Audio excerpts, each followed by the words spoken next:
My name is Amanda Jane Duggan. I am the owner of New Leaf Weight Loss Surgery, but I'm also a bariatric success and emotional eating coach in my own right. So I help my own patients with emotional eating and self-sabotage, anything really to do with mindset and strategy and psychology around food and their journey to become the very best person they can after weight loss surgery. Because really everything that we do in our life affects our weight. So it's about looking at strategies to help people with that. So I don't just do that for New Leaf patients, I do that for people that have had surgery elsewhere. But yeah, and I have the Bariatric Success Solution coaching option, 6 months coaching and support from myself and Vandana Patel, my bariatric dietitian. Anyhow, that's enough about me. What am I here for? So tonight I am going to talk to you my 12 tips to go with 12 days of Christmas. Can you see the connection? Of how to help you to ensure minimal, if not no, weight gain over the holidays while still having a great, fabulous, fun time with family and friends, not feeling deprived and not feeling left out. Because the not feeling deprived and not feeling left out is so important. Those of you that are very new to bariatric surgery, it will be more difficult anyhow for you to, even if you wanted to put weight on over the holidays because you're eating so little. But those of you that have been out for quite a while, like myself, it's so easy to put weight on. And, you know, I just wanted to I've been thinking of some ways that you can do that without changing too much from normal. So I'll get right into it. So tip number one. If you're going to do the tip that I say, so if I say number one, will you pop a number one in the comments if you're going to adopt this tip so that we can share with each other, because it's quite a lonely experience this stood here. So to get some feedback would be really good. So if any of you have decided you're going to do that, or you've got any comments about it, I'd love to hear it. It'd be really great. So when you think about the Christmas period, so it normally starts about the 21st of December, which is, or the 20th, which is a Friday, the last Friday of the week when most people break up, in inverted commas. And you may have had the odd party and things before that you've had to think about and plan for. But thinking about that Christmas period, I think what we do is we can tend to just go, oh, it's Christmas, forget it. And before we know it, we've got 2 whole weeks or even more of disordered eating and eating where, if you're anything like I used to be before I did all the eating psychology stuff, where I would just hit the F it button and think, oh God, start again in January. And I could do an untold amount of damage, and very often did, year after year over Christmas and New Year. It was just like an excuse for me to binge. And of course, I just put weight on over and over again and found it really hard to get it off in the new year. And every year it was getting worse and worse and worse. So what we want to do is try to avoid that. And the very best way of avoiding that is to plan. And I know that sounds, oh God, I used to hate this when people said plan your meals and plan. I'm not actually talking about even planning every meal, because that's really hard over the Christmas period. But what I reckon that is really important is to what I call plan your off-plan days. So get a calendar or a diary looking at the days over Christmas and plan the days that you're likely to go off-plan a little bit. And make sure that the other days you stick to your plan. So rather than you know, thinking about each meal, just think, well, Christmas Day, I'm going to go off plan. So I'm going to go off plan, and I'm going to say that I have, so that I don't feel guilty for it. If you've decided you're having an off-plan day, then it's like you've planned it into your week, into your schedule, so you're not going to feel guilty, you're not going to feel bad about it. And then you can see how many off-plan days that you're actually scheduling. And then if there are any other planned days, in your diary at the end of say the 3rd or 4th of January, go back each day and go, which days did I do an unplanned off-plan day? So you can have then a track of exactly where you may have gone wrong, so you can learn from it. Because as I'm always saying, there's no bad and good, there's just learning opportunities. So in order to learn from it, plan your off-plan days and then look back and see if there were any unplanned off-plan days, so you can see your pattern of behaviour, because unless we can see our patterns of behaviour, we can't do anything about them. And on those unplanned off-plan days, or even the planned off-plan days, try to think of some of these tips that I'm going to use to make sure that even when you're on an off-plan day, it's not disastrous. It's not all or nothing. I'm either on it or I'm off it. So tip number 2 is use a smaller plate. Now, myself and all of my coaching clients get, as part of their package with me, a bariatric portion plate. So, and on that, it's actually got half of it is labelled out of protein. It's the size of a small plate. I should have got it actually with me, but I haven't. It's down. Oh, check. I might be able to go and get it. Let me go and get it in a minute.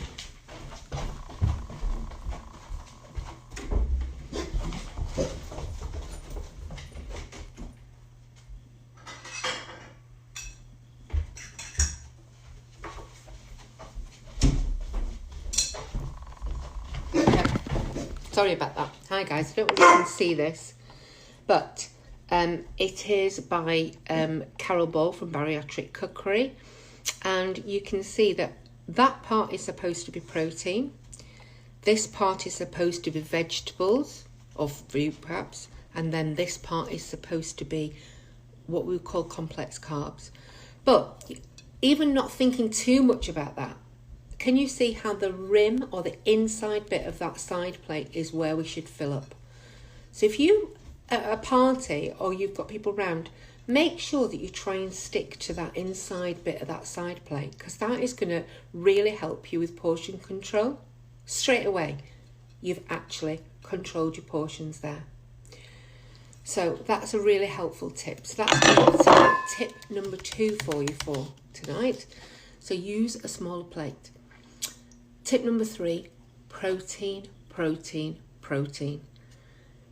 When you are using your plate, half of it should be protein. And that is so important because it will stop you from feeling hungry quicker. If you're at the buffet and you go into a buffet or something and you fill it up with pasta salad, rice salad, potato salad, and a tiny couple of prawns or something, nearly all of that is carbohydrates. So what you want to do is to look for the high protein things like little bits of prawns, little bits of chicken, chicken on skewers, satay, anything, hummus, anything that's got protein in it, and then make sure the rest of it is mainly veg with a little bit of potato salad on there. Okay, sorry, somebody's just messaged me privately. I'll talk to them later. So on here, you've got your portion control plate. Okay, so that's really useful. Protein, protein, protein. If you manage protein at every meal and put some protein in first, it will stop you from eating too much of the other stuff. It's a really, really important tip. Number 4, we talked about this a little bit last week, grazing and snacking. God, it's so easy over Christmas, isn't it? There's nuts, there's crisps, there's chocolates, there's dates, there's everything everywhere, you know? And if you're one of these people that every time you walk past a table, you're picking, you can think about how many calories you consume by doing that. So give yourself a rule. If you're even on an off-plan day, okay, I'm going to eat at my meals whatever I feel like eating, whatever's there, but I am not going to eat any of the bits that are lying around, because you can consume 1,000 calories in a couple of handfuls of nuts, and they really do add up. So the snacking bits of tables, and that also goes with taste testing. You know, anybody else? Number 4, snacking, taste testing. Anybody other than me that's it's a killer for me. I just taste that. I'm cooking that. I'll just have a little bit of that. I'll have a little bit of that I've made, and that also can add up as well. So taste testing as well. Number 5. So number 4, if you're going to try and avoid snacking, can you pop that, please? Number 4. Number 5. Okay, so if you go into a party or you're going to somebody else's house and you're a bit worried about what's going to be there, why not take something with you to share? A healthy recipe. So something that you know you can take. Now, one of the ones that I'm always, if somebody ever asks me to take one, I always try and take something like a crustless quiche. So basically, a load of eggs in a quiche tin. And I love smoked salmon and asparagus, so I tend to put asparagus spears out like that really nicely. Bits of smoked salmon in between, some onions. But you can put anything, peppers, mushrooms, ham, whatever you want. Bacon, fry some bacon up, whatever you want to put in there. Loads of cheese. I put loads of cheddar cheese in, and then I just pour the eggs over the top. Sometimes I put mixed herbs in it, and then throw it in the oven for half an hour. You can take it in the tin. As long as you really well oil the tin, you can take that out, and that is a massively brilliant high protein food that will really fill you up. That with a bit of salad, you're absolutely sorted, and you'd be amazed at how many other people ask for the recipe because they really like it.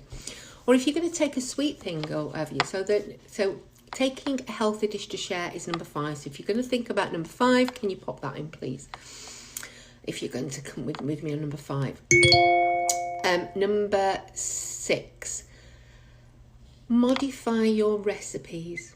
Okay, so there are tips that you can use to help you to make healthier foods that without taking away a lot of the taste. So things like if you're using a lot of butter in a recipe, a particularly sweet recipe, try substituting half the butter with applesauce or mashed banana, because it gives it the same fluidity and texture, but it reduces half of the calories from the fat. Instead of sugar, pure sugar, use half of a lower calorie substitute such as stevia. Erythritol or xylitol, they're all really good ones that don't spike your blood sugar. Some of them are not so good. But yeah, if you do half and half, you don't lose all the taste of the sugar, but you're reducing the amount of sugar and the calories that are in it. And most people wouldn't even notice. Dried fruit instead of chocolate chips, or chocolate nibs, which are the real absolute pure chocolate. You can't tell when they're in cooking that they're not chocolate chips. I use chocolate nibs all the time in cooking if I'm cooking something. So that's in baking. So for example, but if you're cooking, you can flavour your dishes with herbs and spices instead of butter. Use baking, steaming and grilling instead of frying. Substituting skimmed milk instead of high fat milk. And replacing cream cheese and sour cream and mayonnaise with perhaps Greek yogurt. So some of those tips are really, really useful to just reduce the amount of damage really when you're baking. So if you're baking, say, a Christmas, a cake of some sort, if you replace the butter with the applesauce, that really helps, or some of the butter. When you're doing your Christmas pudding or your mince pies, half of it can be sugar and half of it stevia or something like that. So it can be really helpful in reducing the damage. The same with drinks. I'm going to come on to alcohol in a minute. So if you're going to think about doing that, if you're going to think about modifying a recipe, and you can think of a recipe you might modify, put number 6 in there and maybe tell us what the recipe will be. That would be really interesting. Okay, so beverages. So things like using, making up things like, what do they call it? Non-alcohol mulled wine with cinnamon sticks, cloves, orange, lemon, a bit of mixed spice, cinnamon sticks, all that. Using those for flavour instead of sugar can be great over Christmas time, and they don't add any calories to drinks. So having a bit of orange juice and cranberry juice together with water, so you're half and half, quarter of orange, quarter cranberry juice, and half of water, and then put in some cinnamon sticks and some mixed spice, some cloves, some star anise. And if you do that in a big pan and heat it up, you can even then add a bit of brandy or something to it if you want to make it alcoholic, because spirits have got much less than wine. So instead of making it with a wine, you can make it with cinnamon, what did I say, cranberry juice and orange juice, and put brandy in it instead, and it really doesn't taste that much different at all, because a lot of it is the spices that you put in it. So you could try that. And again, use low-fat milk instead of cream on your beverages. So if you're going to think about maybe trying a recipe or something, pop number 6 down for me. Number 7, alcohol. Okay, so Van to me, she did something today on her Christmas thing about alcohol, and I think she's absolutely right. It says that on average we drink 41% more alcohol in December than during any other calendar month. And, you know, we know that we're going to be drinking some alcohol and it's going to increase, but it does increase our waistlines, and we don't want to be sitting at the corner of a bar, she says, nursing a mineral water because when everybody else is having fun. But if you do overindulge in the alcohol, you are likely to gain weight, because alcohol usually means taking in more calories. However, it's not just the calories. So when we have alcohol in our system, the fat burning is inhibited and fat storage increases. That's a fact. So it's not just the calories, you're stopping yourself from fat burning. It can also remove your rational thinking, because you've had a bit too much to drink, and all of your wishes and all of your planning goes out the window, and you end up eating more than you should. And also alcohol does increase your blood sugar, just like sugar does. So you're going to end up craving more sugary carbohydrate foods.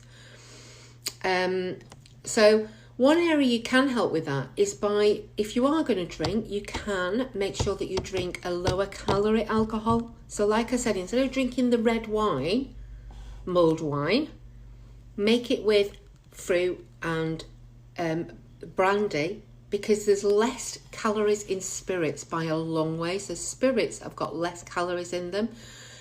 Beer, lager and Guinness hold the same amount of calories as a large glass of wine, but they've also got more carbohydrate in them, so you are much more likely to put weight on if they've got more carbohydrate. Red wine and sweet wines have a higher sugar content, so dry wine or even a spritzer, as long as you make sure there's not too much bubbles in it, is a really good choice. Try to avoid cocktails. They are absolutely full of sugar, and often they've even got things like heavy cream in them. Really loads and loads of calories in cocktails. So if you're going to have a cocktail and you really like cocktails, make sure that you set a limit of how many you're going to do, how many you're going to have. So 5 simple tips, she says, to control the alcohol. And before the evening starts, decide how many drinks you're going to allow yourself and keep to it. Keep tabs on yourself throughout the evening, or ask someone else to, and be aware of how many drinks you've had, because once you get into it, your reasoning will go. Never ever go out to a party if you are hungry or thirsty. So before you go, make sure you eat something so your stomach's full, because if you're hungry, you're going to be more likely to want to eat, to drink alcohol, and also when the alcohol hits your system, you'll get drunk really quickly, and it will everything will go out the window. And also make sure you have got loads of hydration. You are hydrated before you go out. And on that note, if you can drink water with your alcohol, it's going to be much better for you, because you're taking in less calories, and you're also going to be flushing the system through your liver quicker, and you're not going to be hungover in the morning, and then much less likely to overindulge the next day. If you're in the habit of going home and raiding the fridge, which was always me when I used to drink. I don't drink anymore, but I was starving, so I'd come in, I'm like, oh, what can I eat? Make sure you've got something that is suitable when you get home. So something that is a moderately healthy option for when you get home, if you know that you're one of the people that's going to do that.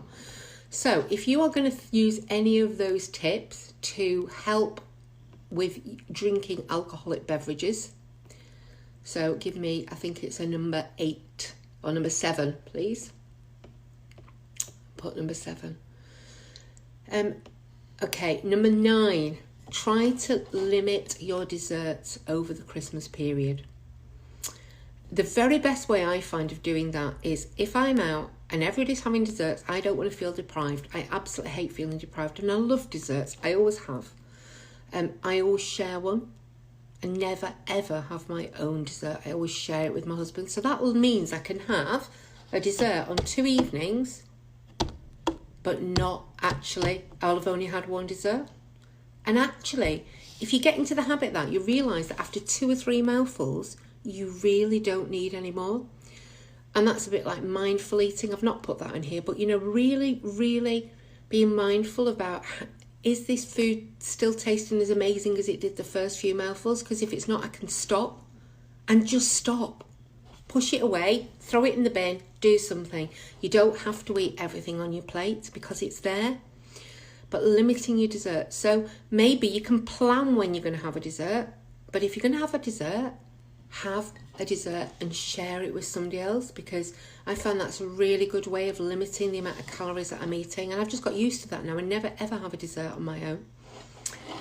Okay, so if you're going to use that tip to limit your desserts or share your desserts, can you pop a number 9 in the comment box, please, so that I can see and you're committing to that for me tonight. Excuse me, I need a cup of tea. Number 10, move more.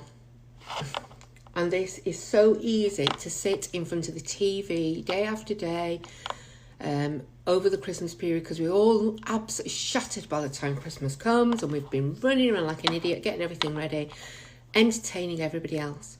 But move more. And that doesn't have to be a lot. So if you're planning activities in with the family, try to plan activities that are going to move more. So going out for a walk, playing a game that means you're moving around, like charades, or that one where I can't remember what it's called, where you're all moving around on the floor, but something that you are going to make sure that you're moving more than sitting down. So try to plan the family activities around being more putting more exercise in.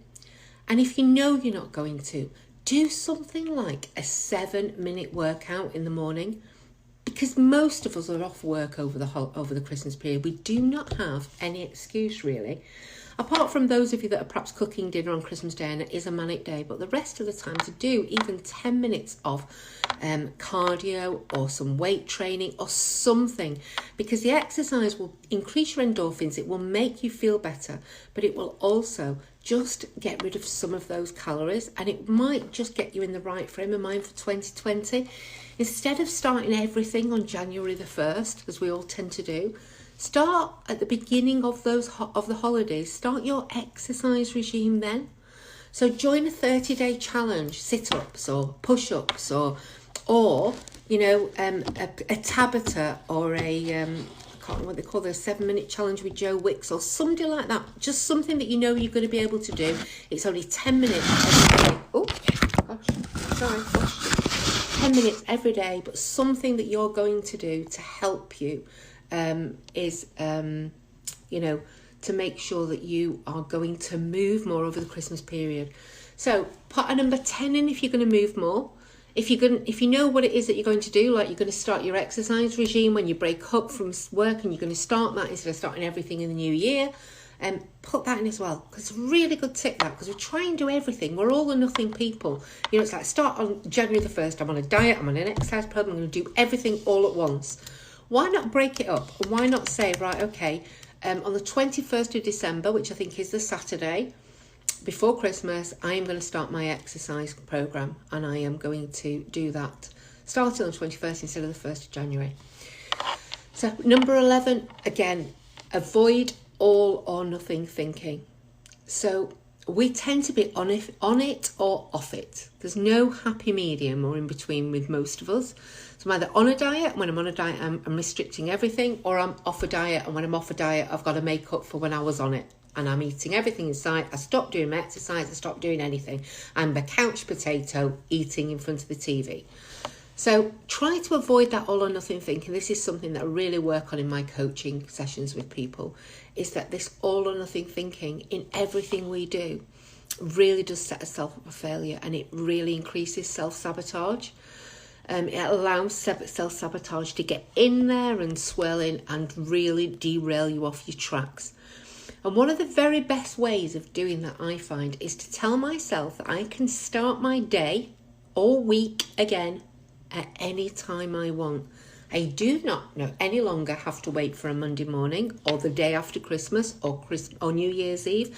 I can start my day whenever I want. So if it's halfway through the day and I've had a morning where I've been eating more inappropriate foods, I just go, well, that's interesting. So what can I learn from that? Don't beat myself up over it. I go, well, what's interesting? Did I eat enough protein? Was I filling up on protein? Was I stressed? Was I feeling a bit uncomfortable about something? Do I need to write something in my journal just to tell myself, have a look at my emotions and find out what I'm thinking, how I'm feeling, and then I'll go, right, okay, yeah, feeling that. Maybe I was feeling a bit lonely. I'm going to go and see a friend for coffee. But whatever it is, I start my day again and go, right, okay, I don't have to wait till tomorrow. I can start now. And that, if you think about it, the damage that you can do between lunchtime and bedtime is huge if you've hit what I call the F it button. It's huge because it's usually evening, when most people really struggle. So, that damage that you can do between lunchtime and bedtime is huge. So why wait until tomorrow? Just say to yourself, done it, seen it, got the t-shirt, put that behind me, I'm starting again. Right this minute. I'm not waiting till tomorrow. I'm not waiting till Christmas Day. I'm not waiting till Boxing Day. I'm not waiting till New Year's Day. I'm starting again now. I've got my planned days in the calendar. I'm still going to do those even if I've had an unplanned off-planned day, because if I don't, then I'm going to that's like a punishment. And if I punish myself, the likelihood is I'll just continue in the all or nothing thinking. So just say to myself, right, okay, I'm going to start again from this minute. So avoiding all or nothing thinking. So those of you that are going to commit, trying to be aware of that all or nothing thinking and starting your day or your week or whatever, whenever you want, can you pop me an 11, please, in the comments box? Thank you. Perfect. Okay, number 12. Avoid stress and share the load. So stress increases cortisol. Increased cortisol makes your fat cells store more fat, and also it produces more adrenaline, which in turn produces more, I always forget the word for this. Insulin, which spikes your blood sugars, makes them crash, and then you're more likely to crave. Now, I know it's a really, really bad time. And I know for most of us that are women, that we have a lot to do over Christmas, and some men as well, but mainly it does tend to fall to the women in the house. Well, it certainly does in my family. It's about balancing that stress of Christmas and actually asking for help, sharing the load, giving jobs to other people and letting them do them without watching over them and thinking it's got to be perfect, because what you think is perfect, nobody else is going to notice if a few corners are cut. It's all in your head. So do yourself a favour this Christmas. Look after yourself. Share the load. Let other people help you. Get them to clean up the next day. Don't take it all on yourself. And, just please look after yourself. And I'm going to give you a tip, number 13, so you can put 12 and 13 in the comments. Give yourself some non-food treats. So schedule into your Christmas holidays 2 or 3 times, at least 2, where you are going to have something purely for you that's a non-food treat. So having your nails done, having your hair done, going for a pamper session, having a massage, going for a nice long walk if that's what you like to do, meeting up with friends and having a giggle, having a laugh, but something that is purely for you to treat yourself, that is not food related at all, because you are important. And so many of us put everybody else before we put ourselves. And, if we don't look after ourselves, we can't look after anybody else.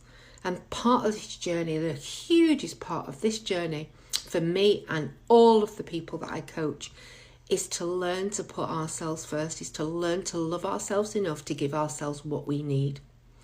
And that is a really difficult thing for a lot of us, because we're so used to looking after everybody else and pushing down our own needs and pushing down our own words. And what do we do to push them down? We eat.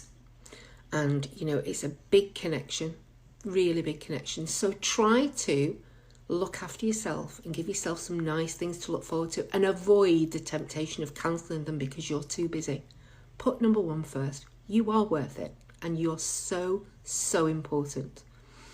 So that's my 12/13 tips for helping you to have an amazingly joyous Christmas without having to make too many sacrifices at all, not to feel deprived, but just ways of you being able to avoid either no weight gain or not too much weight gain. So if you're going to do 12 and 13, give yourself some nice treats, try and look after yourself, put 12 and 13 down. And absolutely lovely to have you all here. I will go back and answer anybody's comments afterwards. Those of you guys that are on for my private group, Bariatric Success Solution clients, there's a few of you on there.